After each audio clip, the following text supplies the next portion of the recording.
Madam President, we all know that the American economy is in a challenged state. That would be a nice way of putting it. I spent about a week in December traveling around my state, visiting 22 counties, meeting with people who had been working 3 jobs, had their hours reduced, were afraid they weren't going to be able to buy their grandkids Christmas presents.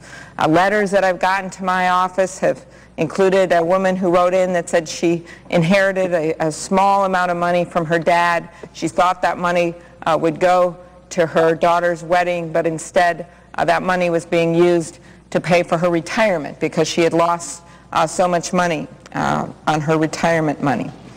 We heard stories of a man and his wife who would put their daughters to bed at night, and then they'd gather at the kitchen table and just shake their heads and say, "How are we going to make it?" Those were the things that I heard about when I was home in Minnesota in December.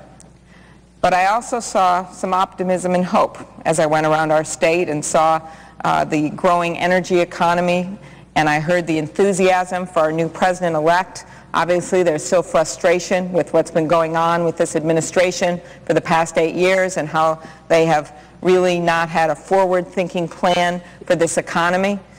And people have hope that that's going to change. And I can tell you there is widespread interest in the economic stimulus package proposed by the new president. There's widespread interest in my state for the infrastructure spending, for the energy jobs. And one thing that I believe we need to devote some specific time to as we go forward in the next few weeks, and I know the new president is interested in, is the idea of looking not just at roads and bridges and the infrastructure of this country, but to look at the technological infrastructure of this country, to figure out why we've had trouble competing with some of the countries around the world. And I can tell you, when you talk to people in Park Rapids, Minnesota, who go maybe a mile out of town and they can't even get on the internet, or it costs them $700 a month if they're going to do satellite, or they can be stuck with the dial-up that's so slow they can hardly use it.